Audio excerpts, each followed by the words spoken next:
आप सभी को मेरा नमस्कार। नवरात्रि के 8वें दिन आप सभी को बहुत बहुत शुभकामनाएं। नवरात्रि के 8वें दिन दुर्गा माँ के महागौरी रूप की पूजा की जाती है। महा का अर्थ है अत्यंत और गौरी का अर्थ है श्वेत। महागौरी के नाम से ही प्रकट होता है कि इनका रूप गौरपूर्ण है। इनकी उपमा शंख, चंद्र और कुंद के फूल से की गई है। इनकी आयु 8 साल की मानी गई है। इनके सभी आभूषण और वस्त्र सफेद रंग के हैं, इसलिए इन्हें श्वेतांबर धरा भी कहा जाता है। महागौरी की 4 भुजाएं हैं और इनके ऊपर वाला हाथ दाहिना अभय मुद्रा में है तथा नीचे के हाथ में त्रिशूल धारण किया हुआ है।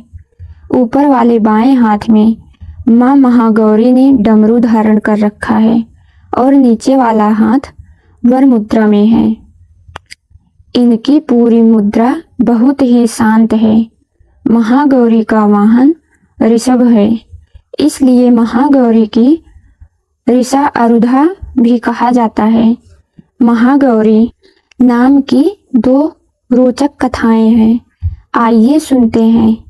एक दूसरी कथा के अनुसार काल रात्रि के रूप में सभी राक्षसों को मारने के बाद जब देवी पार्वती ने पति महादेव ने उन्हें काली कहकर चढ़ाया था, तो उत्तेजित होकर पार्वती जी ने अपनी निपक्ष त्वचा पाने के लिए कई दिनों तक कड़ी तपस्या की और ब्रह्मा जी को अर्घ दिया।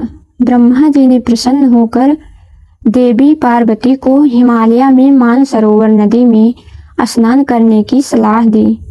ब्रह्मा जी की सलाह को मानकर पार्वती जी ने मानसरोवर गंगा नदी में स्नान किया। मानसरोवर में स्नान करने के बाद उनकी गहरी त्वचा उनसे अलग हो गई और उसने स्त्री का रूप ले लिया। यह स्त्री कौशिकी है, जो राक्षसों शुंभ और निशुंभ का वध करती है तथा पार्वती माता ने अपने श्वेत रंग और सुंदरता को उन्हें प्राप्त कर लिया और महागौरी नाम से जानी जाने लगी। आइए अब जानते हैं माँ गौरी की पूजा विधि। नवरात्रि के 8वें दिन महाअष्टमी के दिन माँ की पूजा कन्या के रूप में की जाती है। दुर्गा अष्टमी के दिन सुबह स्नान करके देवी की पूजा की जाती है। पूजा करने के लिए लाल फूल, लाल चंदन, दिया, धूप आदि का प्रयोग किया जाता है। महाअष्टमी के दिन देवी को उबले हुए काले चने, हलवा, पूड़ी तथा कच्चे नारियल का प्रसाद चढ़ाया जाता है। उसके बाद 9 कन्याओं तथा 1 लड़के की पूजा करके प्रसाद खिलाया जाता है। 9 कन्याएं देवी के 9 रूपों का प्रतीक मानी जाती हैं और लड़के को लंगूर के रूप में माना जाता है। बहुत से भक्त इस दिन महागौरी को प्रसन्न करने के लिए यज्ञ, हवन आदि भी करते हैं। माँ गौरी की पूजा करने से समस्त पापों से मुक्ति मिल जाती है।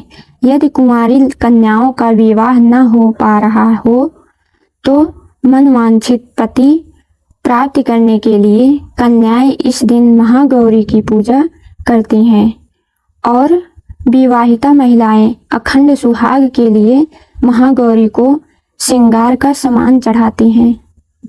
जय माता दी।